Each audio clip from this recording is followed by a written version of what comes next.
What is going on, everybody? Happy Saturday, and welcome back to another Comic Collector Origins. My name is Justin, aka No Good Comics, and welcome back to the channel.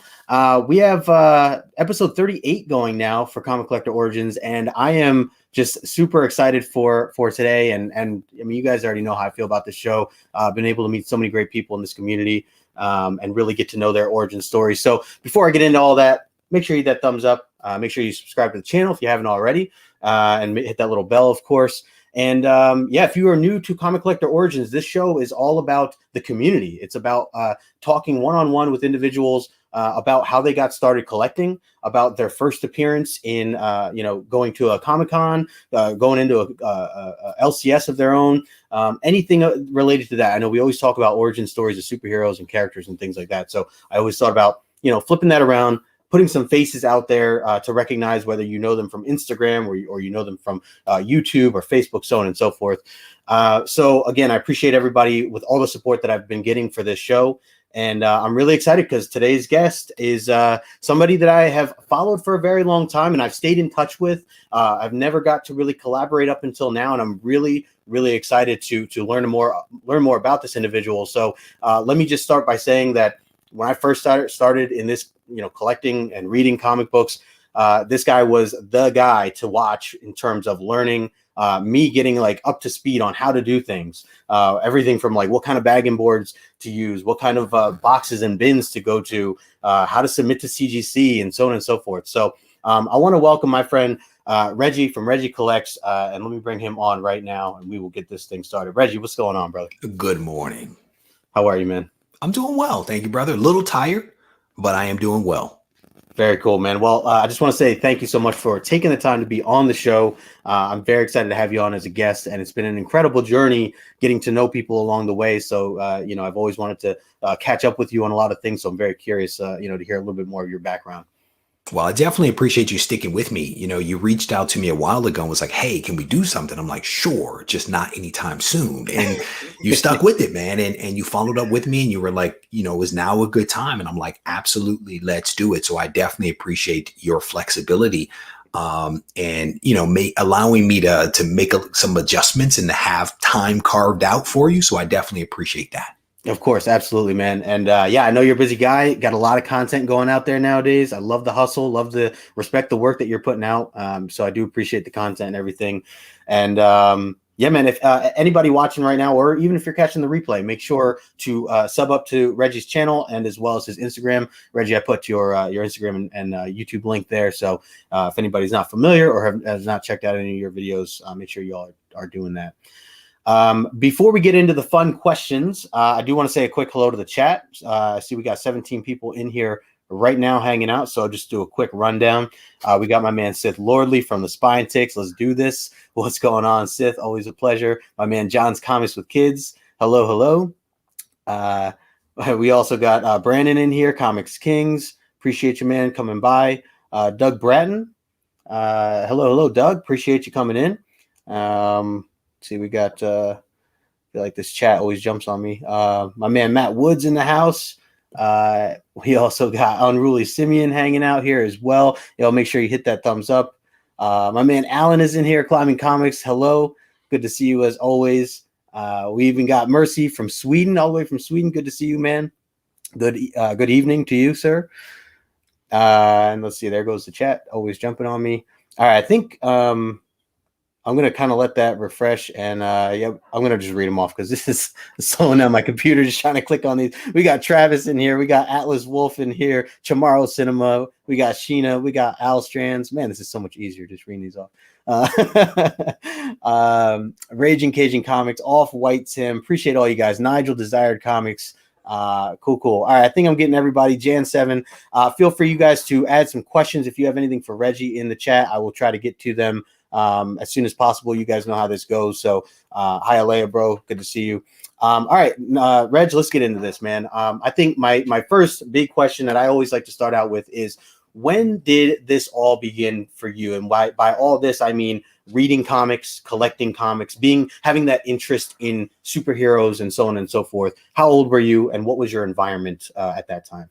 Yeah, I honestly wish that I could have a much better origin story for you, given the subject, if you will, of this live stream.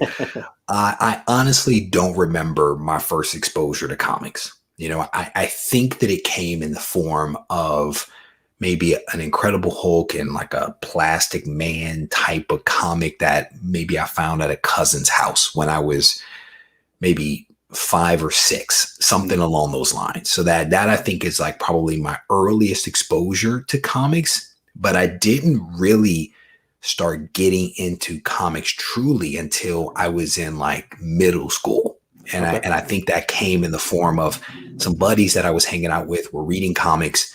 And we, of course, started going to the comic shop. And then it was like a little bit of a snowball for me from like middle school into the early part of high school. It's a little bit of a snowball of going to the comic shop, spending all my money, going to the occasional con, spending all my money, and bagging and boarding comics. And I remember in high school, I basically had 3 long boxes in my closet, everything mostly bagged and boarded, except for like those books that didn't qualify for a bag that kind of went in the back of the 3rd box, because that was like the not so good box, you know what I'm saying? But I had a very long history with comics that go back a period of time, and I've been in and out at various periods. Okay.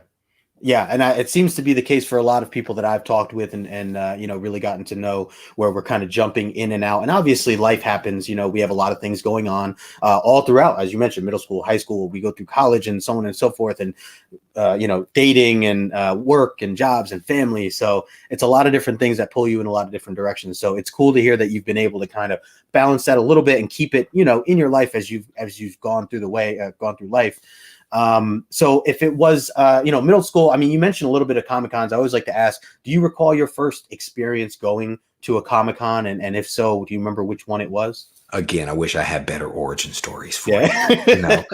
I was a shy kid, right? So comics for me were a little form of like escapism, right? But I remember going to comic shops. I remember going to cons and literally just being dropped off by my grandmother or my mother at a con, and me not talking to anybody. Like, I didn't talk to anybody, and it's like, I remember I got books signed by Mark Bagley. I have books signed by Mark Silvestri. I have books signed by Dale Keown. And I have the books. I know that I had them signed, but don't ask me what the con was or if I even spoke to any of them, because the answer is I don't know. I'm pretty sure I stood there and waited in line and did not say a single word. But I do have plenty of books that are signed, on the cover, inside the splash page, back from when I was a kid at these various cons. And I grew up in Detroit, Michigan. So the cons would have been somewhere in Michigan. Right. Okay. Oh, interesting. Okay. So when was it then that you kind of got more involved? I mean, let's say even in these past 10 to 15 years, to what you started to build, let's say even before you really got into the whole YouTube thing. Yeah. So there was the whole high school, middle school and high school. Then there was girls, and that took up a significant portion of my life, right? All the way through college. I actually bought some comics in like 2005, 2006. I was living in Maryland, and I used to go to, I think it was called like A1 Comics or something like that in Waldorf, Maryland. And I bought a bunch of like the Secret Avengers, the New Avengers, in NYX 1 through 4 or whatever. A lot of those books I was buying around 2005, 2006-ish. And then I was out of comics again until I basically retired from competitive bodybuilding at the end of 2017 into 2018. That was when my wife basically looked at me and was like, I think you're done with this hobby of competing. We're about to have our second kid. You need something to do because you're going to drive me crazy. So that's when she was like, maybe you should start, reading and collecting comics again. So that's when I got back in around 2017, 2018. And then YouTube followed shortly thereafter, after I saw all of these guys on YouTube having all this fun, like kind of like what you alluded to. When I came back into the hobby, I realized that a lot had changed from 05, 06 to 2017. A lot had changed. So I started watching and consuming a lot of YouTube content to like understand where the market was and what was hot and what is this term graded comics and what the heck is an AOK. And, it was Yep. like, what are these things, And Sure. so that was probably the start of me being serious about comics again, like I was in the 90s, right? I don't Right. really count the 05, 06. Right. But the 90s and then 2017 into 2018, that's when it really got serious for me. Wow. Okay. It's funny that you mentioned like AOKs and stuff, because I remember first coming in here and hearing all these different like CGC, AOK, CBC, all these letters. I'm like, what does it all mean? Like, what are you? And, Yeah. and Yeah. that's one of the very first series that I created when I started making YouTube content was around all of these terms that we toss around in the comic book community that someone that is new to the hobby or newly returning has no clue about. So Yep. one of the very first series I came out with was a 5-part terminology. Let's define some of these things. What is a spine tick? What is CGC? What is CBCS? What is a blue label? What is a purple label? What is a graded comic? What is a raw comic? What is an AOK and an ROAK? Because that was one we used to use, random act of Right. kindness. Like, what are you? Yeah. And Yeah. and that was because I had those questions. And my thought was, if I have those questions, if someone is coming into this hobby or coming back, they might as well. So let me create a video that is actually helpful to people. And honestly, some of those videos I created are still many of the ones that people still watch to this day. That's amazing, man. And yeah, I don't know if I clarified this in the beginning, but a lot of the things that I know now from my collecting is because of those very videos that you put out there. I'm sorry. So I needed it, man. I needed it because I was one of those people just looking around, like, why can't we just use simple terms like Batman or good book or like what happened to that, What is the difference between a first appearance and a first full and a Oh cameo man, versus a first? Like, what? it's crazy, man. Brother, we like to split a hair. Yeah, oh, big time. And those terms are still debatable and people, hot topics and things like that. Yep. So yeah, man, it's wild. And it's a great idea. I mean, the things that you put out, and even now still putting out, a lot of it is based around things that, other people out there want to know. They're doing it for an educational purpose. They're looking to learn more. And you're not necessarily just showing off books or what you have going on, but you have a lot of different types of content going out there. I love, the way you do your interviews. I know you have a lot of opportunities to speak with a lot of different creators and other people in the business, which is really cool. The whole interview style thing with CGC that you've done a couple years ago, that was a big learning experience for me. So that was, a lot of this stuff. And I see new people coming into this hobby all the time. I know we talked a little bit about that before we jumped on. And it's amazing to think that, I mean, a lot of these videos that you've done are very relevant, even if it was those 3 years ago, or almost 4 years ago now, for new people getting into the hobby for the first time. So I still, shout your name, man. Anytime I see someone new having questions, asking what an AOK is and things like that, I go, I can explain some things, but this is a lot easier if I just send you a link.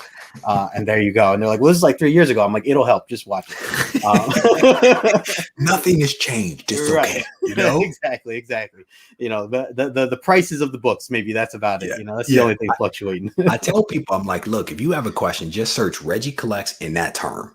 You probably will find a video or 8 on that topic, and again, it's really about me trying to put myself in your place. Yeah. Me trying to put myself in the shoes of someone that is back newly to the hobby or again, coming into it fresh. What do they need to understand? Let me create videos and then create derivatives of those videos that help them to understand all of the pieces. Cause you can't do a video and be like, here you go. You're done, right? But it's like CGC submission process. Well, what is declare value? How do you decide which books to send? How do you pack them up to send them, right? So it's like you create one, and then there's these different derivatives that come off of that all lend themselves to someone walking away with an improved understanding of something. Yeah. Oh yeah, absolutely. Well said.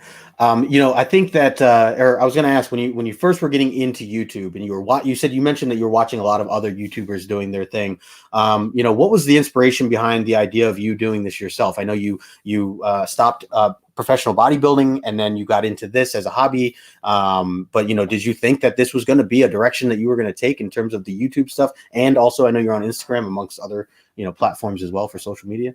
Yeah, so I started the YouTube thing honestly because I was watching guys like Jim Mint and ETA Nick and Reaper Tate and Sell My Comics. I was watching those guys and they just looked like they were having fun. Yeah. That's just the honest answer. They looked like they were having fun, unboxing comics, talking about comics. And I was like, you know what? I'm going to create a video, right? In some of my earlier videos, people have gone back and found them where I've said things like, I don't know how many of these I'm going to do. You know what I'm saying? Right. And yep. fast forward 3 years, I'm still cranking out videos, Yeah. So I did it because I wanted to have fun. Yeah.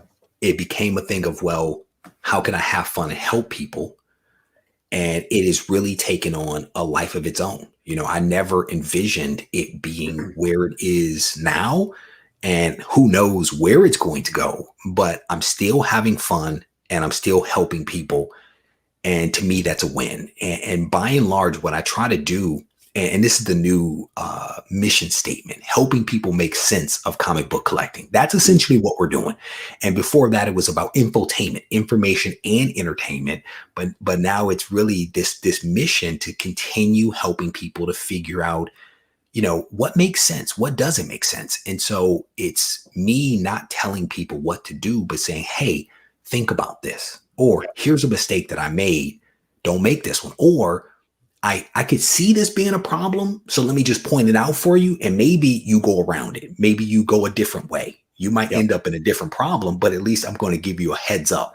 And that's kind of the approach that I take with this stuff. It's a lot of common sense. It's a lot of it's not like rah, let's just, all spend our money willy nilly. It's like, look, let's be smart about some of the things that we're doing. Absolutely. Yeah. I mean, just asking those types of questions to yourself of why am I doing this? Why am I in this hobby to begin with? What am I trying to do at the end of the day? I think not enough people ask those questions often enough, including myself.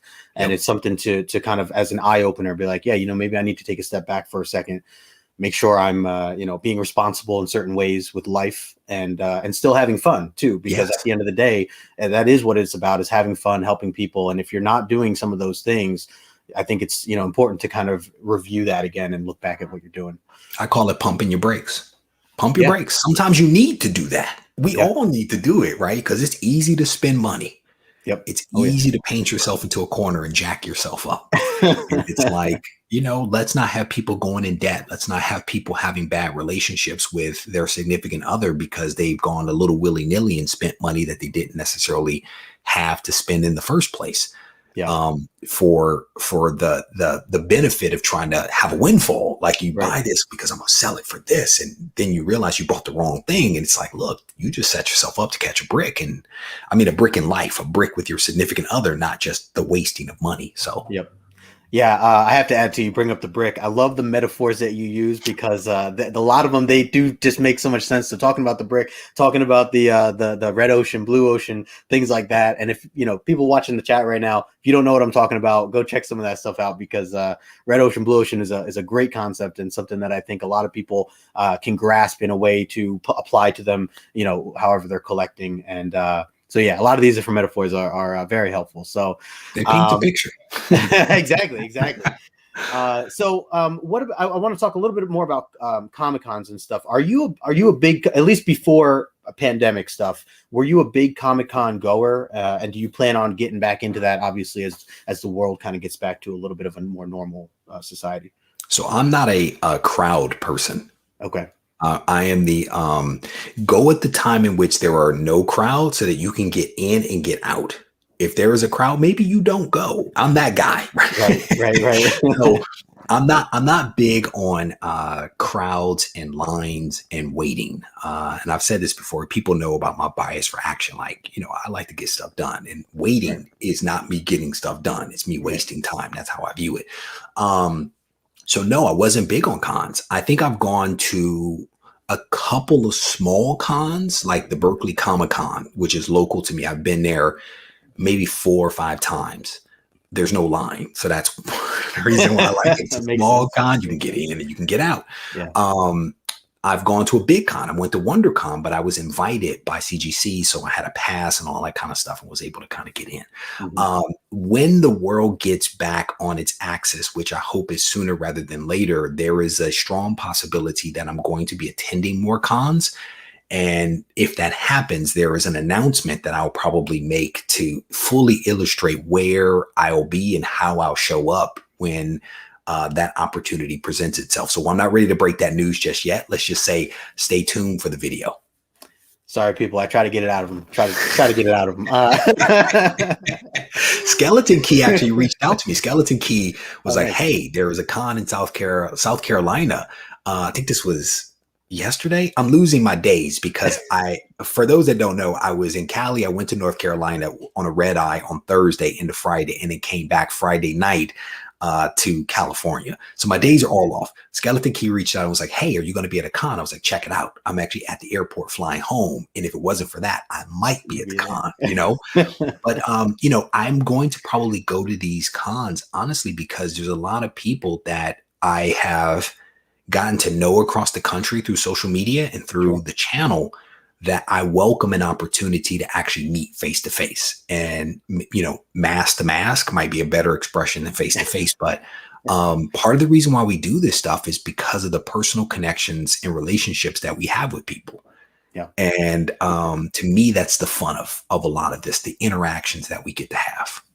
Big time. And, you know, you're talking about the community here. A big question I like to ask that kind of ties into this too is, did you know, going into the more recent times of you really approaching this hobby, did you know that there was this fantastic community that was out there? I mean, especially as you mentioned with YouTube and meeting people on Instagram and so on and so forth. You know, was that new to you, or did you kind of have this feeling that there was definitely some sort of community out there? You know, I felt like there was, but I don't know that I fully appreciated it. Right. Yeah. But once I started creating videos and had people reach out to me and having people want to send AOKs, which I was like completely uncomfortable with at first. And once I started the Instagram and saw all the comments, you start to realize that, yeah, there is a community of people out there. There are individuals that are located everywhere that are isolated by geography from one another that have chosen to come together through social media to form this community. Yeah. And we do it because we don't have it in our local geographic area. Yep. You know what I'm saying? And if we do, we don't fully appreciate just how close some of those other people are, right? So I think that social media has created an environment, especially during the pandemic, where we have been able to come together and form this community and support one another. And then we realize that somebody we're talking to virtually lives down the street. And you're like, oh, snap. Why don't you just come over? Let's go to the con. Let's go do this. And to me, that's the fun of it. But I didn't see that. And at the end of 17 into 18, I didn't see that. But I definitely see it now. Yeah. I can imagine that you've made a lot of friends now because of this this platform. And I know I've made a lot of connections that I truly feel are close friends of mine, where if I run into them at a grocery store or something, if I'm traveling, I run it, like, it's not going to be awkward. I'm going to come up and, you know, give them a hug or give them a handshake, or, you know, again, safe wise without a pandemic. But, you know, I imagine you've just made so many great friends and stuff. I wanted to ask too, you know, before you got into doing everything online and the YouTube stuff, did you have friends locally to you that were friends or family that were into the hobby that you had someone to kind of talk to about, just talk about comics about? No. Nothing. No, not in any way, shape, or form. Not outside of, like everybody here, the LCS, right? And that's why the LCS is so important, because you go there to pick up your books, but you also go to socialize with the shop owner and with the person next to you that's about to buy their books or buying their books, and you're just chit-chatting. You know what I'm saying? Yep. I didn't have that locally. And essentially what's happened is the social media thing, the YouTube thing, has allowed me to have that support mechanism to just talk about comics literally all day. Yeah. Every day. Yep. And that's the best part, man. I'm right there with you. I wanted to highlight here in the chat, I see Off-White Tim talking about the way both Reggie and Justin have made themselves available to the community is so awesome. It's helped me form so many friendships. Really appreciate y'all and everyone in the chat. Man, I really do appreciate that, Tim. And thank you for hanging out. And that's what it is, as Tim is saying, is to, you know, we make ourselves available. And Reggie, you've been somebody that's anytime I've reached out to you, you've always reached back out. Every time. I mean, there's just not, and it's incredible because I there's a lot of people I imagine that are reaching out to you, and and obviously things can get in the shuffle and you're busy with other things. So, it is something I try to encourage everybody to do is, don't, it's just, reach out to people, because at the end of the day, a lot of times they just want to talk comics and get more information in that sense. So, I appreciate the realness in what you're doing. And again, just for the platform and everything that you're, the way you're going about it is the way that I believe in. So the interactions matter, right? Big time. The interactions matter because someone's reaching out more than likely because they have a question. And if they have a question, I want to try to answer that question for them if I can. Yeah. Sometimes the question that they ask, the response is additional questions. Sure. Because I'm not going to necessarily tell you what to do, but I'm going to be like, so why are you doing that? Right. What is your goal? What are you trying to accomplish? Yeah. Why do you think that's a good idea? Well, what does the data say? Right. And it's not me being hard. It's me saying, I'm just a guy. I don't have all the answers, but together we can maybe talk through some questions that will allow you to answer your own question. And at the end of the day, that's probably the better answer versus me making something up to tell you to do about your collection, about your wallet. I can't do that. I mean, I'm happy to spend people's money, but I think that if through a couple of questions, I oftentimes think the answer will reveal itself. Yeah. But by having the engagement, it does a couple of things. One, if you watch my content and you send me a message, you're going to get an answer because I think that that's the respectful thing to do. Two, by listening to the question and answering the question for that person in some way, it also helps me to generate additional content that helps the next person because I'm listening for themes. I'm listening for what is a common question, and maybe other people have that same question. So do I have a video on that? And if not, do I need to create a video on that helps the next person, right? So these are the things that I'm always thinking about is how can I help this person, but how can I help other people? And then also help myself because again, I am oftentimes enriched by the conversations and the exchanges that I get into with people. Yeah. Oh, big time.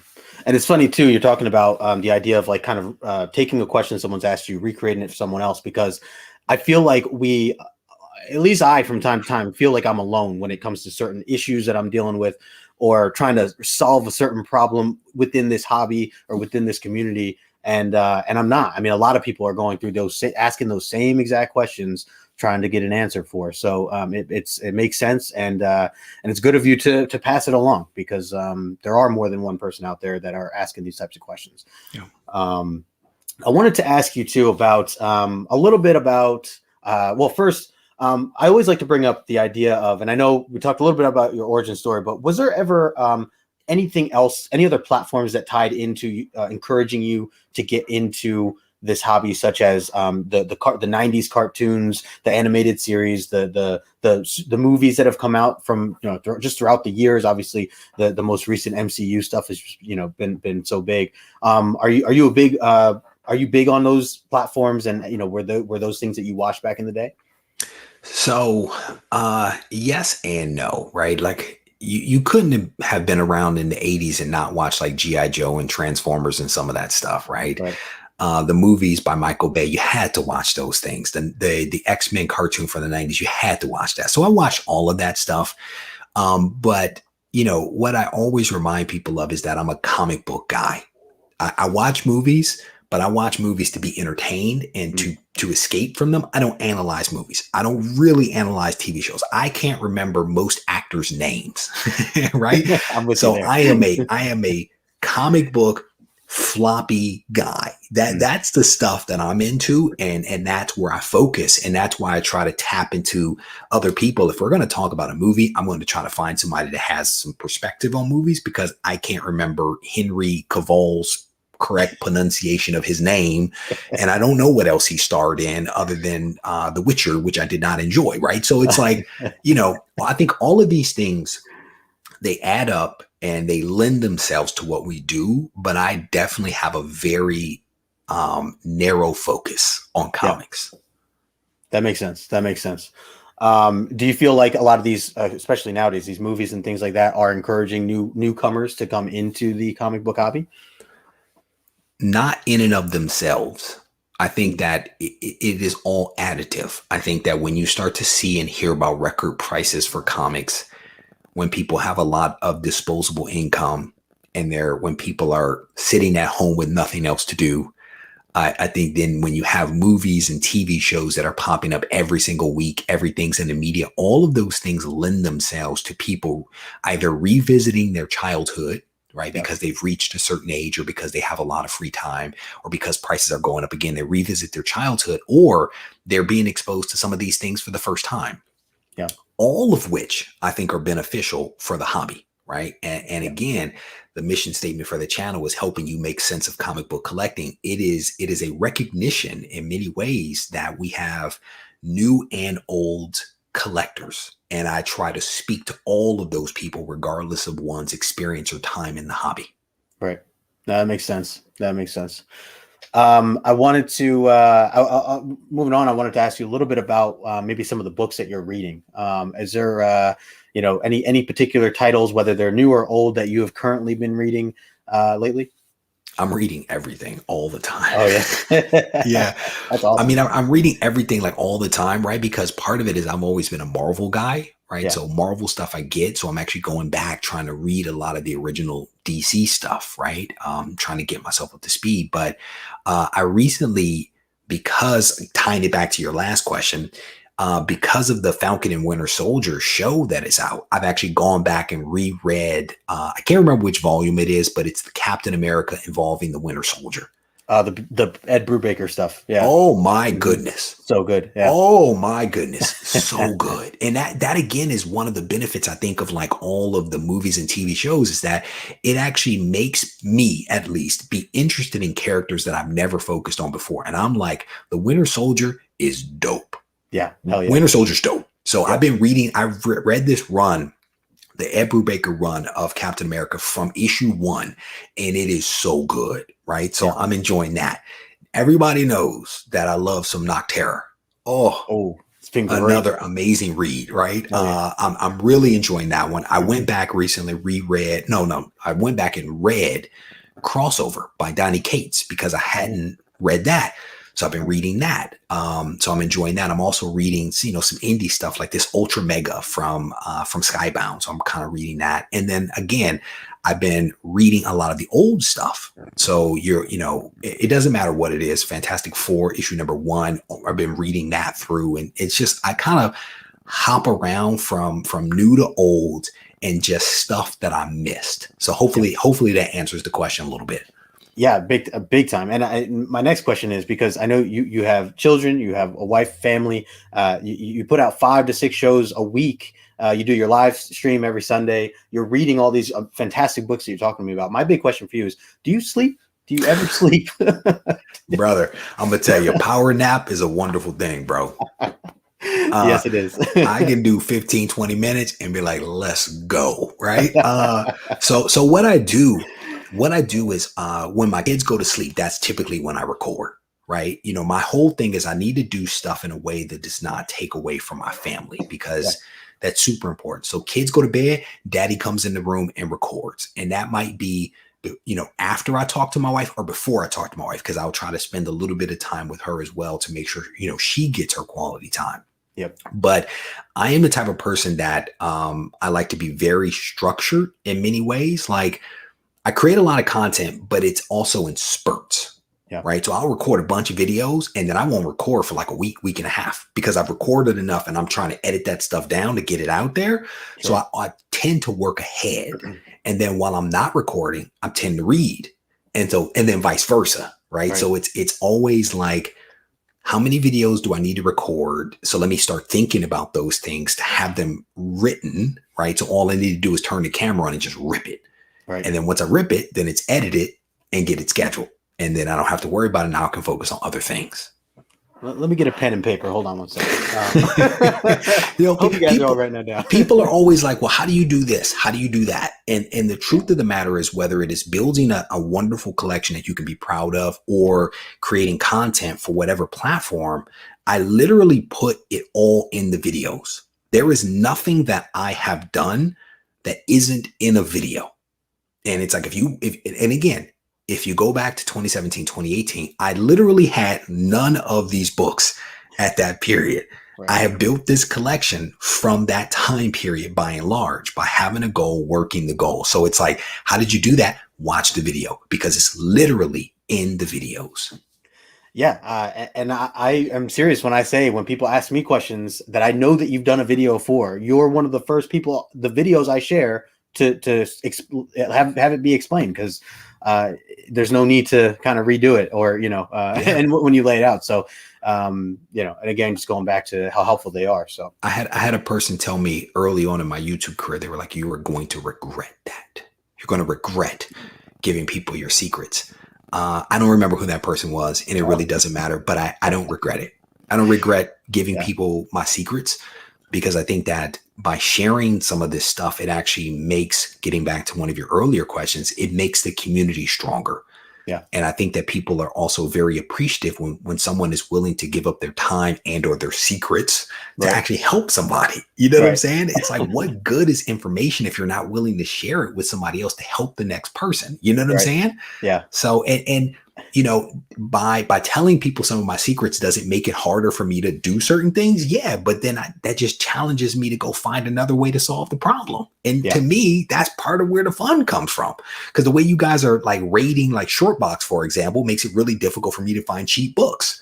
Yeah. So I find other sources to buy those.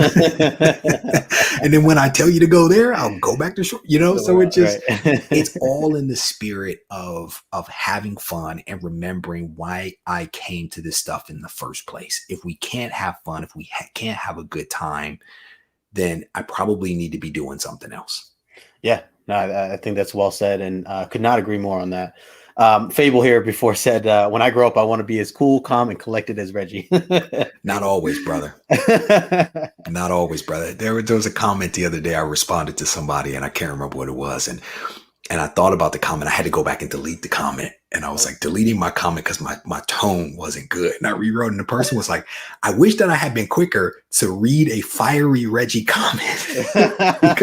because it, it does slip out. Sometimes I am annoyed. Sometimes I am in a bad mood, and I rip off a comment. I'm like, that's probably not the right thing to say. Right. But we're all human, man. I am only human, and I always try to remind people of that. It's like, look, I don't make perfect content. It's not always the right word. It's not always grammatically correct. And maybe the fact might be off a little bit, but take a step back and look at the totality of what it is that I was saying.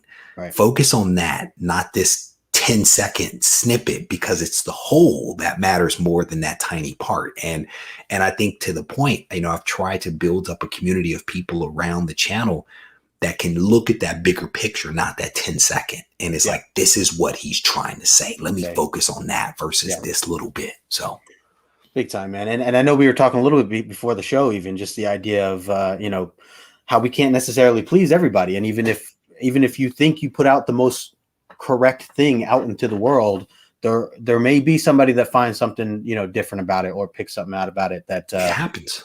Yeah. I'm not perfect, and I'm certainly not trying to put myself on a pedestal to say I know everything. I am the source. No, I'm a guy with a wonderful voice. No, seriously, I'm a guy with a camera and a microphone, and just wants to have a good time and to share this hobby with other people that enjoy this hobby. And it's like, if people look at it from that vantage point, then they'll see where I'm coming from, because that's the reason. Yeah. Absolutely. I see my buddy Michael here, so saying that people have trouble with honesty. I mean, for some, it certainly is true. And Copy said everyone has their own opinion and beliefs, and it's our job to respect that. Yep. Exactly.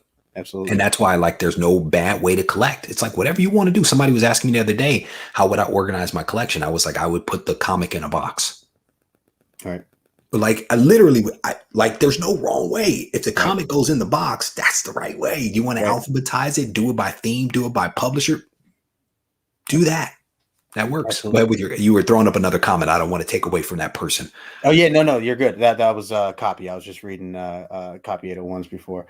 I don't know why my thing's being a little glitchy here, but appreciate everybody that's been hanging out here in the chat. I see we got 28 people hanging with us right now. Make sure you guys are subbed up to Reggie and follow him over on Instagram as well. Put all the information in the description below. But Fable's funny. Fable's the man. He is. What's he say? Oh, gloating. You guys are awesome. You guys are awesome. He's pointing at me now. I don't know. It makes me uncomfortable. Oh, we got my man X Illusionary Comics in the house too. What's going on, X? So all right, so you have some fantastic books behind you, and I know that you have a collection. You've talked about it on your channel before.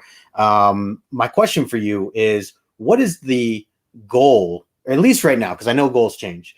At least right now, what is the big goal for your personal collection as you get older?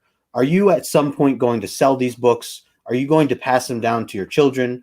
Are you going to take them to the grave with you? What does that look like for you right now? Yeah, it's a good question. So,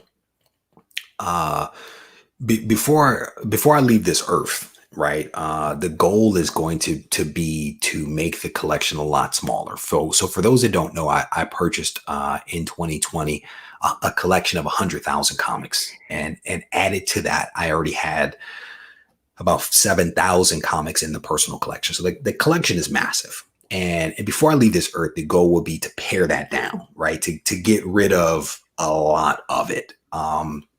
And to leave my family with a much smaller collection that is probably mostly graded books by and large, right? And I've already written my collection into my will. And so my collection will be divided up amongst my children, and the children will be able to decide what they want to do with it, whether they sell it or whether they keep it. That will be for them to decide. Yeah. And as I continue to get older, I'll probably go back and tweak the will to maybe change some of that. But at the end of the day, a lot will be sold off and some will be given to the kids to do with what they will. And one of the cool things I'll tell you, I use Go Collect to track the value of my slabs. And everybody knows that the value of comics have gone up tremendously. So I went for the first time in a very long time and pulled my value report from Go Collect. And I started to send it to my wife, and I was like, well, let me not do that, because she might be like, you need to sell this now. But the value was impressive. And it took a moment to be like, that's pretty cool. Not that I'm selling any of it, but I was like, that's actually pretty cool. But between now and me selling the collection, I will be trying to constantly improve it and tweak it and add nice books to it that ultimately can be left for my kids. Nice. I like that. And it's, it's a great point. I've never considered actually like kind of calculating, at least right now, like what my collection is worth, or even just some of the key books. I've never really considered adding that together. And now when I get off of here, I might have to do that because I'm very curious where I stand with that. I did it originally, honestly, because I wanted to have a record of my slabs, right? And I wanted to get insurance. And to do the insurance and to give them a dollar amount, I wanted to have some data versus I think, I feel, I believe. I wanted some data. So my thing is, if I can value the slabs, then I might be able to extrapolate the raw books, right? So that's why I originally did it, was to catalog and to identify the value, i.e. how much I had spent, what it was valued at, so that I could get the proper insurance. That's where all this started. That makes sense. And that's something too I have to explore at some point, getting these things protected in one way, shape, or form. But cheaper than you think. Oh, good to know. I wanted to highlight here my girl Sheena also talking about your voice here, Reggie. When you started, she said, wow, when you started talking, I instantly thought this man should have an audiobook. Your voice and the way you talk is awesome. There you go. Thank you. I practice this at night when nobody's around. I'm like, how can I sound smooth? My man Sully Two Kings. There's a guy that follows me, subscribes to me, called Sully Two Kings. Sully Two Kings has the most incredible voice ever. Oh yeah. And love this guy. His name's Donald. Love this guy. And we were on a thing together, and it was like, who has the best voice? He clearly does, let me tell you. But if you guys are checking out Sully Two Kings, give my man a follow. Nice. I like that. you have to sabotage his mic or something in order to get ahead of him, right? To do something. He made me look bad on my own show. I love it. Nigel in the chat was saying, I'm going to watch Reggie's insurance video later on. Yeah, man, check it out for sure. Every topic is out there, man. If you search for RegieCollects homeowners, you should be able to find that. There you You go. may want to listen to the edited version. That's why I say search for that one, because I did the interview originally more than a year ago, and then I re-edited it down a little bit to about 10 months ago. So it's a little bit shorter. His audio was off at various points. So I tried to edit some of that stuff out. But again, RegieCollects homeowners, and that's a good video to check out. Nice. Perfect. I also wanted to highlight here, I saw Hyper just chimed in and said Reggie is one of the first guys to like and comment on my first video ever on Instagram IG post. Appreciate his continued service to the community. I appreciate everybody spelling my name correctly. That makes me feel good. Gotta G. That G out. Yeah, one G, man. Just drop that one G. Anytime people say two G's, I'm like, who are you talking about? Yeah, not yet. Like, who are you? Are you talking about my dad? My dad sent me a message. He said, "Is it okay if I use one G in my name?" I said, "No, because you're old school. You have two G's." Right. You know. Tell them embrace it. Embrace it. I love it. I wanted to, and this is one of my final questions before we get into some of the fun, rapid stuff that I want to ask you. And this is going back to, again, helping out new people that are just getting into this community. There are people every day that are even just considering, do I want to explore comic books? Do I want to start reading? Where do I start? Where do I begin? What do I collect? What do I buy? All these different questions that come to mind. If there was one general piece of advice that you'd give to somebody that you knew was just on the border of considering getting into the comic book hobby in any way, shape, or form, what's that one piece of advice that comes to mind? Think about what you're doing. Yeah. Right. And to me, that's a piece of advice that I think we can give to anyone, regardless of how long they've been in the hobby, including myself. Sure. Think about what you're doing. Think about why you're doing it. Think about how much money you're spending. Think about why you're spending that money. Think about the ramifications of what you're about to do. Think. And then second, do some research, right? So think about it, do some research to make sure what you're about to do actually makes sense. Don't always believe the hype. Don't believe the speculation. Don't believe the rumor. Don't believe some YouTuber. Think, research, then do. Yeah. That's it. And if you constantly do that, I think you'll be in a very good place. I love that, man. And I'll tell you, I mean, that should be applied to everything anybody's doing in life. Any hobby that you take on in any way, shape, or form.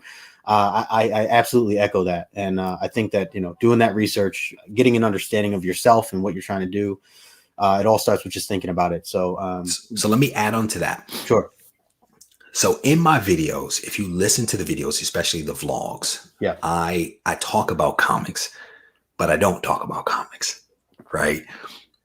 If you listen to a lot of the videos on like greed and, like making the hobby work for you and some of these other FOMO that I put out, Blue Ocean, Red Ocean, in those videos, I'm using comics as a means to illustrate a point.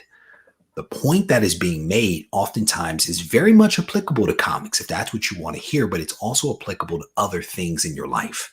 Yeah. If you choose to take them there. So I take business concepts and I weave them into videos about comics. I take personal experiences in my life and I weave them into a video about comics. And it's like, you can hear whatever you want to hear. You could hear career advice. You could hear relationship advice. You could hear financial advice. You could hear how to buy your first house type of advice in some of the videos that I create. Some of them are like, hey, I just got this cool book, check it out. But right. Some of them are a little bit more than that. And right. The cool thing is you can hear what makes sense to you. And hopefully there's something in there that you can leverage to your betterment. Yeah. I think that's well said. And to follow up with that, with another question is, have you considered motivational speaking? Because I feel like you would nail it, man. I do that. Like one of the things that I do in my actual career, because like YouTube is not it. I actually have a career. Right. So I help with like development of people that work for me, but then also people around me. I call it, it's like everybody needs a hand. And sometimes that hand is a kick in the butt. And I do kicks in the butt for my friends where I'm like, look, you need to get yourself together. Right. Okay. Like the way you're handling this is not what you need to do. We talk about that. But motivational speaking, no. No, I'm a YouTuber. I'm a YouTuber and I'm a drug dealer. And let's just be clear about that. Professional pharmaceuticals and biologics. I I was gonna enjoy say. what I do. Yeah. I enjoy what I do, both in my professional life, but also my comic book life.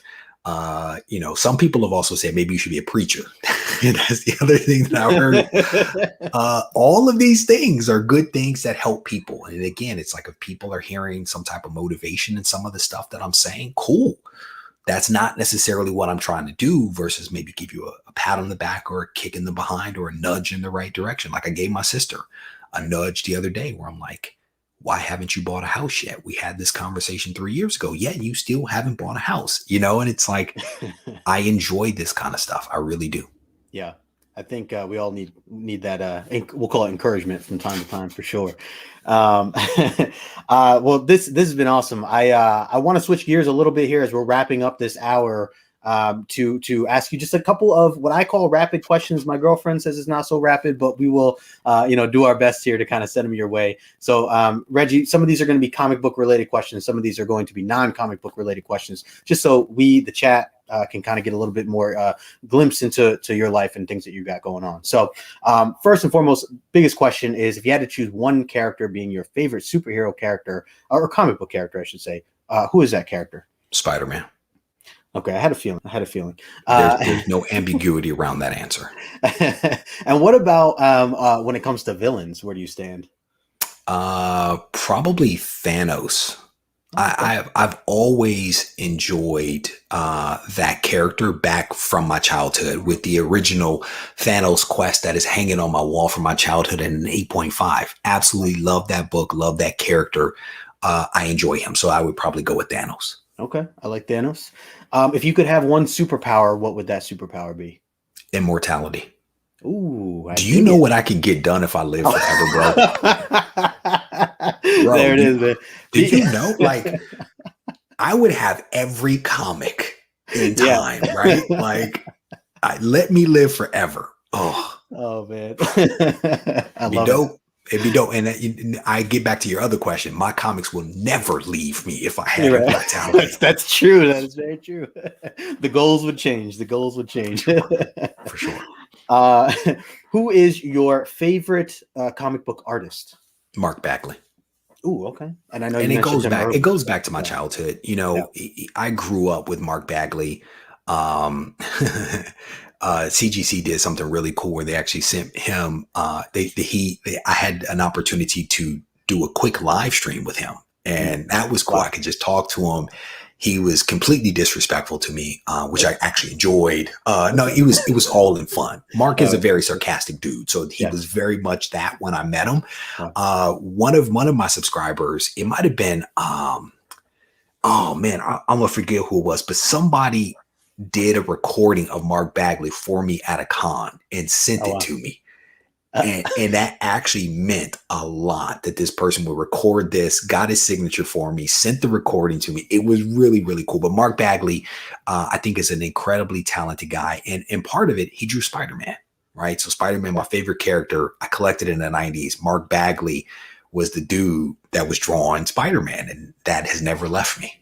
Yeah, that type of nostalgia can certainly tie together some, whether it's an artist or a writer.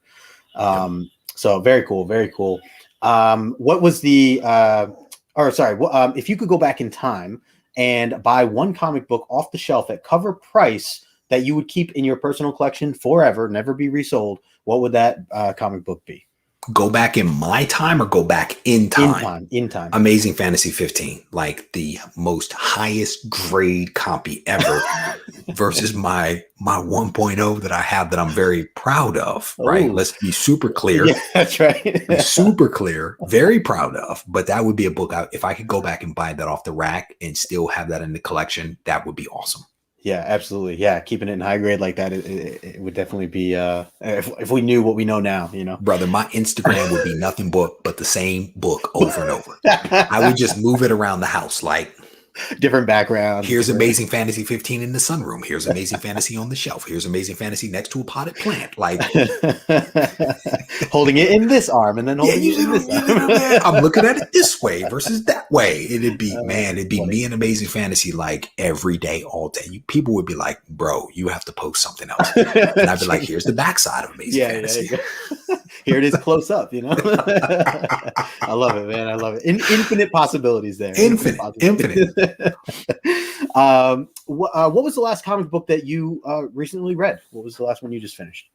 Do you remember? Oh man, what did I? It would probably be. Dang, I was reading something last night before I went to sleep, and I think it was me continuing to read the Ed Brubaker run on Captain America. I'm still like reading that and just digging that. I can't remember which issue it was, to be honest with you. I woke up with the iPad still on, and I know I had been asleep for like a good 40 minutes. So I don't remember which issue, but that was probably the last one. I read a lot digitally, just to be clear about that. It wasn't me with the comic in my hand. It was me reading on the iPad. So that brings me to my next question is, do you prefer reading physically or digitally? I read digitally because it works with my life in terms of me not having to isolate myself from my family here in the room. I can actually be out with them reading, which is, you know, people want to see dad, right? But then I also read at night. And so that is how I choose to read, because it's easier for me to do so and to still be part of people's lives. But there's nothing like turning a page on a comic, man. There's nothing like it, you know, but I'm also in the state of flux of moving. So again, digital works incredibly well for me to be able to read and still do other things. Absolutely. And I'm right there with you. I mean, people know I'm more of a digital guy myself. I actually just prefer it because I like the action scenes and going panel to panel. But I do. I like to zoom in. Yeah. You get some. What did that say right there? The other part is that, you know, I'm a big fan of, again, I'm reading backwards and forwards in time all the time. So having to, you know, leave a comic open because I'm still in the middle of reading this one while I'm researching for this video with this comic over here, like digital makes so much more sense. But I'm still a collector in that I will buy the digital. I will buy the hard copy, then read the digital, because it's just, I'm still a collector. I do the same thing, man, and it kills the wallet. Let me just say, every time they're like, wait, so you buy it twice? I'm like, yep, I buy it twice. Be like, look, check it out. Don't rain on my parade, because this is how I choose to collect, right? Like, this is how I do it. So we got my girl Sheena calling me out here saying this is not rapid. I try to stick to the word rapid. We were forewarned. We're gonna ease down this line of questioning, okay? Yeah. All right, I'm gonna switch gears a little bit, ask you a couple non-comic book related questions. First and foremost, where do you stand with music? What's your favorite genre, and do you have a favorite artist or band that you listen to? Gangster rap, hardcore. Oh damn. All right. Yeah, your dog is shaking. Like, no, not gangster rap. I'm a gangster rap kind of guy. I love all music, to be honest with you. Like, if I'm brainstorming for work, I'm listening to classical music. If I'm working out, I'm listening to rap music. If I'm driving in the car, I'm listening to rap music. I mean, it's just, if my kids are in the car, we're listening to Christian music and possibly like nursery rhymes. Like, I don't expose my children to anything that is harmful to them, right? So that requires dad to listen to some stuff that maybe dad doesn't truly enjoy because it's for the betterment of his children. But yeah, I'm a big fan of that. And the hot artist right now probably is like Drake, but I mean, as of late, I've been listening to a lot of DMX. I've been listening to a lot of Dr. Dre.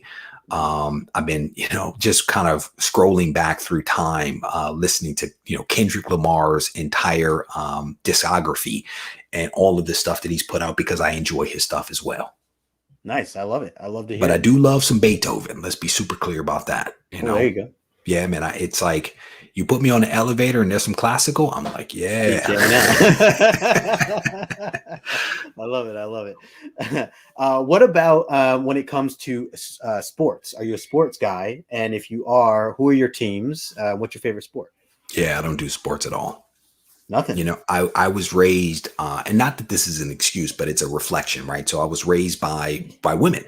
I was raised mostly by my mom, but supported by my grandmother and my great grandmother, and then all of the other women in my family. So sports was never a thing for me. You know, I played sports a little bit growing up, but I've never really been a big sports fan ever. And it's just, Wow. it's not my jam. I was a professional bodybuilder. I don't even consider that a sport. Like bodybuilding is an activity.